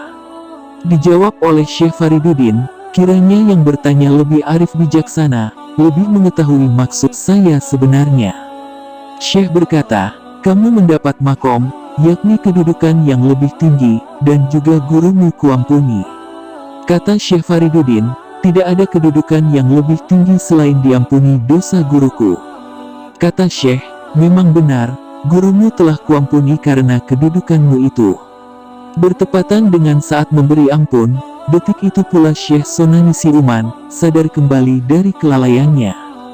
Lalu ia membaca istighfar, dan ketika itu juga, hatinya menjadi berubah tertanam dan berkembang perasaan cinta, serta rindu mahabbah pada Syekh. Dan segera ia berangkat menuju kota Baghdad, dengan kebulatan tekad yang kuat akan bertobat di hadapan Syekh Abdul Qadir Al-Jailani. Demikian pula tidak kurang pentingnya, perempuan cantik yang beragama Nasrani itu, ikut terbawa bersama Syekh Sonani, untuk berhijrah dengan keyakinan yang kuat, akan masuk agama Islam dan berikrar di hadapan Tuan Syekh. Selanjutnya, Syekh Sahal bin Abdullah Et-Tastari di Kalam Mukasyafah berkata, pada suatu hari, masyarakat Baghdad merasa kehilangan Syekh Abdul Qadir, mereka sibuk mencari di mana Syekh itu berada. Setelah diadakan pencarian yang seksama, diketemukan beliau sedang duduk di atas air sungai Dajlah. Beliau dikerumuni berbagai jenis ikan yang sedang menciumi tangan dan kaki beliau. Kata Syekh Sahal, saya tidak merasa bosan melihat keajaiban beraneka jenis ikan, dengan nuansa beraneka warna, dan dengan gerakan gaya yang berbeda pula, sehingga tidak terasa sampai datang waktu zuhur. Dikala itu, saya melihat sajadah warnanya hijau disulam dengan benang emas dan perak, bermotifkan tulisan dua baris. Baris pertama, sesungguhnya para kekasih Allah itu, mereka tidak merasa takut, dan bagi mereka tidak merasa sedih dan duka nestapa. Dan baris kedua dengan tulisan, keselamatan dan kesejahteraan tetap bagimu, sekalian wahai ahli bait Nabawi, sesungguhnya Allah Maha Terpuji, dan Maha Agung. Sajadah itu terhampar melayang di atas sungai Dajlah, lalu Syekh duduk di atas sajadah itu. Tidak lama kemudian, datang rombongan kaula muda, rata-rata tubuhnya tegap semampai, wajahnya tampan, ceria, penuh wibawa mengiringkan seorang pria yang ketampanan dan harismanya melebihi dari yang lainnya. Di hadapan mereka terhampar sejadah, dengan serempak mereka berdiri menghormati Syekh, dengan sopan santun dan rasa hikmat, seolah-olah mereka terkendali dengan kewibawaan beliau. Lalu Syekh berdiri untuk melaksanakan sholat berjamaah. Beliau menjadi imam dan yang lainnya menjadi makmum, termasuk para wali Baghdad. Dikala Syekh mengucapkan takbir, para malaikat pemangku arsy, dengan serempak pula mengucapkan takbir. Di waktu membaca tasbih, seluruh malaikat yang di langit mengikuti membaca tasbih. Pada waktu beliau membaca tahmid, keluar dari mulut Syekh sinar cahaya memancar menjulang ke atas. Seusai melaksanakan sholat, lalu beliau membaca doa yang artinya, Ya Allah, aku mohon padamu dengan bertawasul pada kakek moyangku Nabi Muhammad Sallallahu Alaihi Wasallam, pilihanmu dan makhlukmu. Semoga engkau ya Allah, jangan merenggut nyawa muridku, baik pria maupun wanita, sebelum mereka itu bertobat lebih dahulu padamu. Seluruh malaikat mengucapkan, amin, atas doa itu, demikian pula seluruh kaum muslimin yang hadir. Dikala itu, datang khawatif dari alam gaib, Allah berfirman, wahai Abdul Qadir, bergembiralah karena doamu telah kuterima.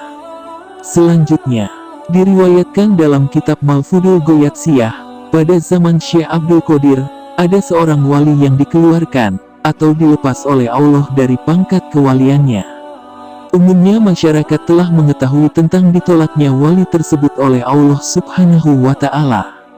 Namun ia berusaha dengan sekuat tenaga, dengan didukung oleh semangat juang tinggi, minta bantuan dan syafaat rekan-rekannya, sebanyak 360 wali. Merasakan nasib malang yang diderita rekannya itu, seluruh wali yang 360 orang itu, mereka bersama-sama bermunajat mengadukan halnya, dengan berdoa, memohon kepada Allah supaya rekannya wali yang dilepas itu, diangkat kembali menjadi waliullah. Namun dari seluruh permohonan mereka itu, tidak ada seorang pun doanya yang diterima Allah Subhanahu wa Ta'ala. Maka untuk meyakinkan lagi, para waliullah itu masing-masing melihat ketentuan suratan yang tertulis di Lauhil Mahfuz. Ternyata, tampak dengan jelas, tertulis bahwa wali rekannya itu sudah disatukan dengan kelompok orang-orang celaka. Atas kesepakatan bersama, dianjurkanlah supaya ia dengan segera menghadap Syekh Abdul Qadir untuk memohon syafaatnya. Lalu dengan merendahkan diri, ia menghadap Syekh. Beliau berkata, mari sini lebih dekat lagi, sesungguhnya Allah telah mencopot pangkat kewalianmu, mudah-mudahan aku bisa mengusahakan, dan menjadikan kamu dapat diterima kembali menjadi waliullah, dengan izin Allah Subhanahu wa Ta'ala. Kemudian Syekh berdoa kepada Allah, mohon supaya wali yang ditolak itu dapat diangkat kembali, diterima menjadi waliullah. Dikala itu datang khawatif dari Yang Maha Kuasa. Wahai Abdul Qadir, ada 360 orang wali, mereka berdoa minta pertolongan untuk wali yang kutolak itu, dan tidak seorang pun doa permohonannya yang kuterima, sebab wali itu telah tertulis di Lauhul Mahfuz, termasuk orang yang celaka. Syekh menjawab, ya Allah, apa halangannya? Engkau Maha Kuasa, siapa yang ditolak, engkau dapat menolaknya, demikian pula, siapa yang diterima, engkau bisa saja menerimanya, dan mengapa lidahku, engkau jadikan supaya aku bisa menyanggupi orang ini, bahwa ia dapat diterima bila engkau telah memutuskan, dan menjadikan orang itu ditolak. Kemudian datang Hawatib dari alam gaib, Allah bersabda, wahai Abdul Qadir, sekarang silahkan siapa yang dianggap olehmu ditolak, akan kutolak, dan aku serahkan padamu dengan tugas untuk mengangkat, dan memberhentikan dari pangkat kewalian. Lalu Syekh berkata kepada wali malang itu, segera kamu membersihkan diri, lalu mandi tobat, karena kedudukanmu sekarang sudah diangkat kembali menjadi waliullah. Selanjutnya, Syekh Mian Udmatullah dari golongan imam ulama arifin berkata, di negeriku Burhaniyun, saya bertetangga dengan seseorang yang kaya. Ia beragama Hindu, penyembah api, namun ia sangat rindu dan cinta kepada Syekh Abdul Qadir. Setiap tahun, diundanglah para pejabat pemerintah, para ulama, dan tidak terkecuali para fakir miskin untuk berpesta bersukaria, makan bersama di rumahnya. Untuk lebih semarak lagi, rumahnya dihiasi dengan dekorasi yang beraneka ragam warnanya, ditaburi dengan bunga-bunga yang harum semerbak, serta minyak yang harum mewangi.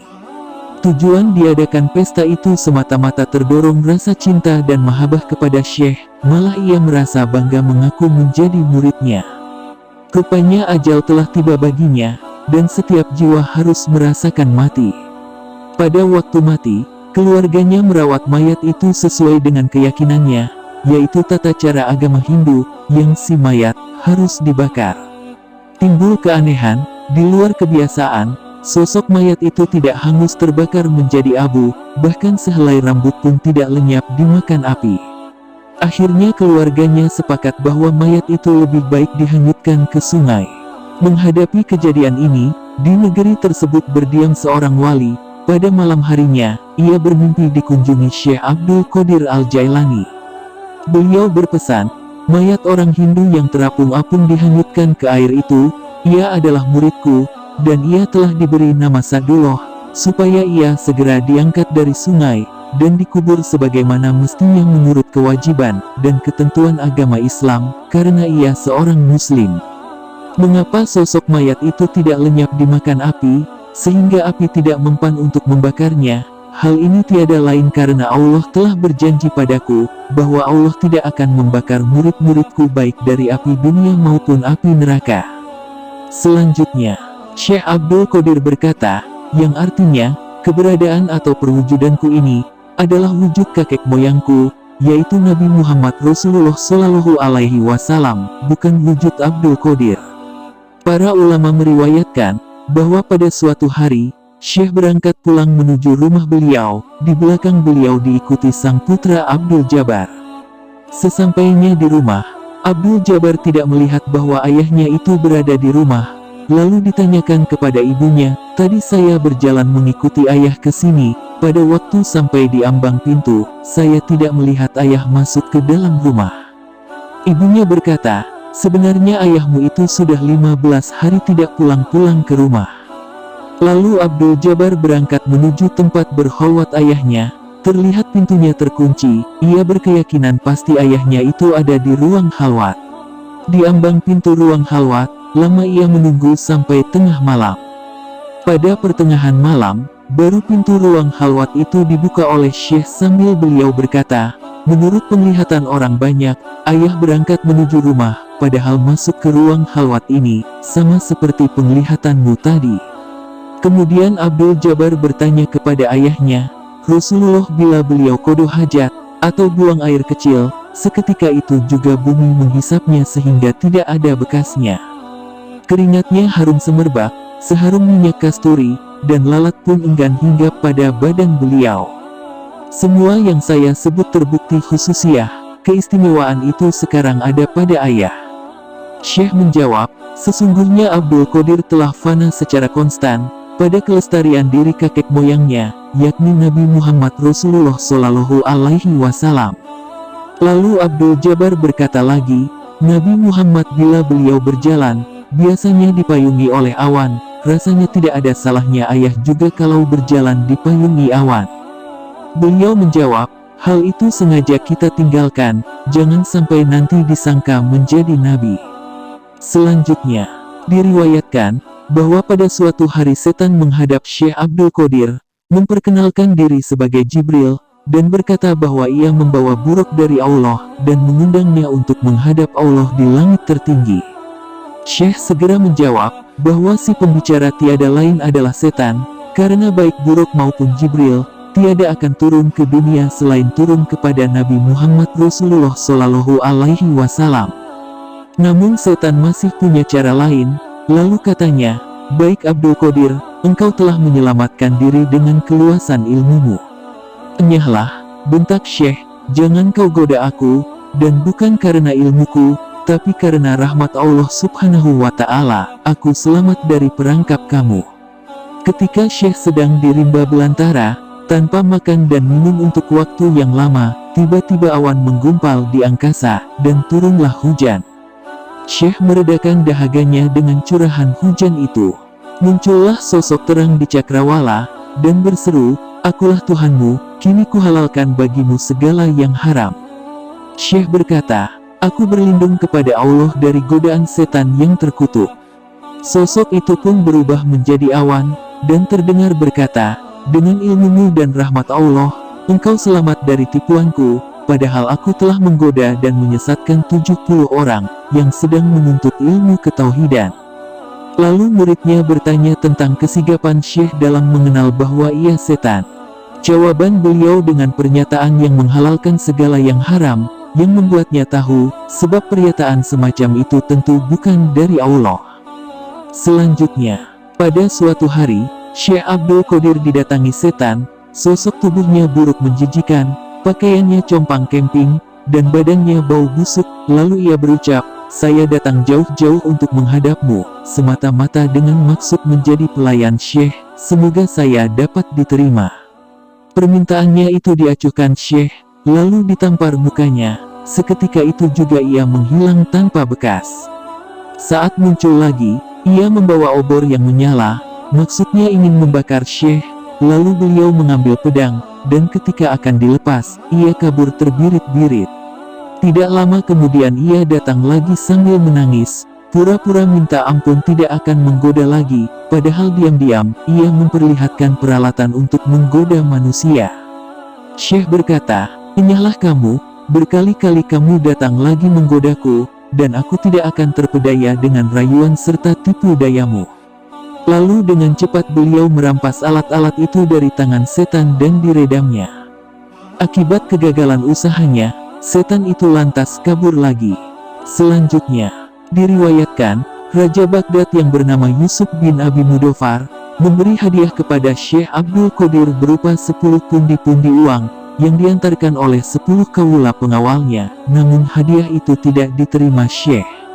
Akhirnya raja itu sendiri terjun datang kepada Syekh sambil berkata, saya sengaja datang ke sini untuk memberi hadiah bagi Syekh, berupa 10 pundi uang, jangan sampai tidak diterima.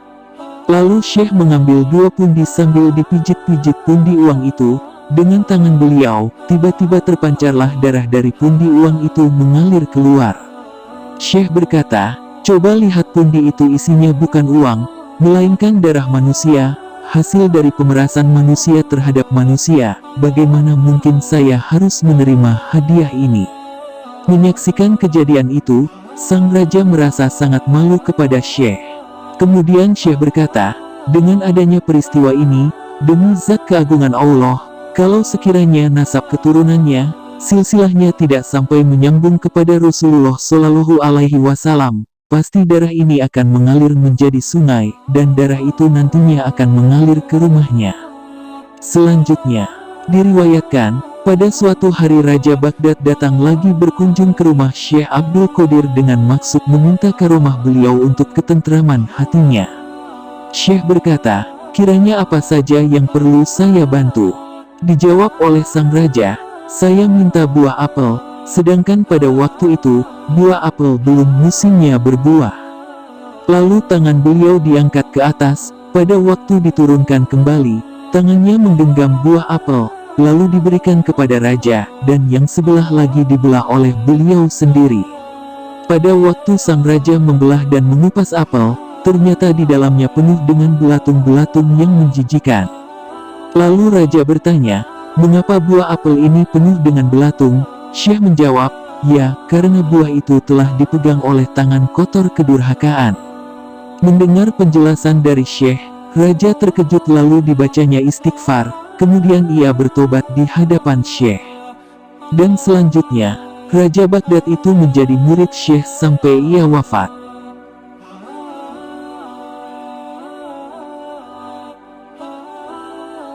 Selanjutnya, wasiat Syekh Abdul Qadir kepada putranya Syekh Abdul Razak. Syekh Abdul Qadir telah berwasiat kepada putranya yang bernama Abdul Razak. Beberapa wasiat itu diantaranya, "Wahai anakku, semoga Allah senantiasa melimpahkan taufik dan hidayahnya bagimu dan segenap kaum muslimin. Wahai Ananda, ayah berwasiat, bertakwalah kepada Allah, pegang syara, dan laksanakan dengan sebaik-baiknya, dan pelihara pula batas-batas agama. Ketahuilah, bahwa torekatku dibangun berdasarkan Al-Quran dan Sunnah Rasulullah Shallallahu Alaihi Wasallam. Hendaknya kamu berjiwa bersih, dermawan, murah hati, dan suka memberi pertolongan kepada orang lain dengan jalan kebaikan. Kamu jangan berlaku tidak sopan, sebaiknya kamu bersikap sabar dan tabah menghadapi segala ujian dan cobaan, serta musibah yang dihadapimu. Hendaknya kamu bersikap suka mengampuni kesalahan orang lain, dan bersikap hormat pada sesama ikhwan, dan semua fakir miskin. Jaga dan pelihara olehmu kehormatan guru-gurumu, dan berbuat baiklah jika kamu bertemu dengan orang lain, beri nasihat yang baik bagi orang-orang besar tingkat kedudukannya, demikian pula bagi masyarakat kecil di bawahmu. Jangan dibiasakan suka berbantah-bantahan dengan orang lain, kecuali dalam masalah agama. Ketahuilah, bahwa hakikat kemiskinan secara agama berupa ketidakbutuhan akan ciptaan, semisal diri. Tasawuf dicapai lewat kelaparan, dan pantangan dari hal-hal yang disukai dan dihalalkan, dan pribadi yang bersikap tidak banyak bicara, apalagi besar mulut. Jika kamu berhadapan dengan orang miskin, jangan berpintar diri, jangan dimulai dengan ilmu, sebab unjuk ilmu membuatnya tak senang, dan ia akan jauh darimu. Sebaliknya, hendaklah dimulai dengan kasih sayang, bersikap lembut, karena kelembutan membuatnya senang dan lebih dekat padamu. Tasawuf itu dibangun di atas kerangka landasan yang kokoh pada 8 hal, yakni, pertama, kedermawanan, kedua, ridho dan pasrah, merasa senang menghadapi kegetiran kodo dan kodar, ketiga, sabar, keempat, isyarat atau memberi petunjuk, kelima, mengembara, keenam, berbusana wul atau bulu, ketujuh, pelintas rimba belantara, kedelapan, fakir atau bersahaja atau sederhana. Kedelapan nilai moral itu telah dimiliki oleh: pertama, kedermawanan Nabi Ibrahim alaihissalam; kedua, keridoan, kepasrahan Nabi Ishak alaihissalam; ketiga, kesabaran Nabi Ayub alaihissalam; keempat, isyaratnya Nabi Zakaria alaihissalam; kelima, berlanglang buana seperti Nabi Yusuf alaihissalam; keenam, berbusana wul seperti Nabi Yahya alaihissalam; ketujuh, rimbawannya Nabi Isa alaihissalam; kedelapan, kefakiran atau kesederhanaan Nabi Muhammad Rasulullah Shallallahu Alaihi Wasallam. Bila kamu berkumpul bersama-sama dengan orang kaya, perlihatkan kegagahan dan keberanianmu, namun sebaliknya, perlihatkan kerendahan hati bila kamu berkumpul dan bergaul dengan orang-orang miskin. Hendaknya kamu mengikhlaskan diri dalam setiap laku perbuatan dan kegiatan. Seharusnya bermudawamah zikrullah, artinya, tiada putus-putusnya mengingat Allah. Kamu jangan berprasangka buruk kepada Allah dalam segala situasi dan kondisi apapun. Demikian pula harus berserah diri kepada Allah dalam segala tindak perbuatan. Jangan menggantungkan diri kepada orang lain, percayalah kepada kemampuan dirimu sendiri, baik terhadap keluarga maupun teman sejawat. Layani, dan selalu perhatikan para fakir miskin, terutama dalam 3 hal, yakni, pertama, bersikap tawadu atau merendahkan diri, kedua, berbudi pekerti yang baik dan mulia, dan ketiga, kebeningan hati, dan mengekang hawa nafsu, agar kelak kamu menjadi hidup. Perhatikan olehmu, bahwa yang paling dekat kepada Allah, ialah orang yang berbudi pekerti yang luhur. Dan amal yang paling utama, ialah memelihara hati dari melirik kepada yang lain, selain hanya kepada Allah saja. Bila kamu bergaul bersama orang miskin, berwasiatlah dengan jalan kebenaran dan kesabaran.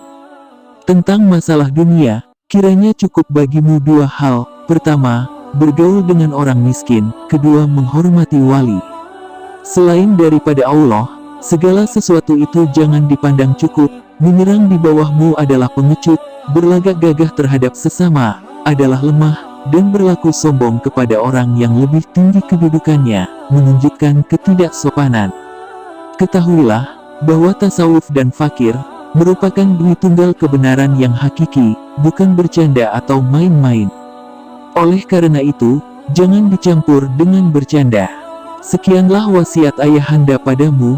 Semoga Allah senantiasa melimpahkan taufik dan hidayahnya padamu, dan pada murid-muridku, atau siapapun yang mendengar wasiat yang disampaikan ini. Semoga dapat mengamalkannya dengan diiringi keagungan, dan syafaat junjungan kita, yaitu Nabi Muhammad Rasulullah Shallallahu Alaihi Wasallam. Detik-detik wafatnya Tuan Syekh Abdul Qadir Al-Jailani. Menjelang akhir hayatnya Syekh Abdul Qadir Al-Jailani, malaikat Israel datang mengunjungi Syekh, dikala matahari akan terbenam keperaduannya.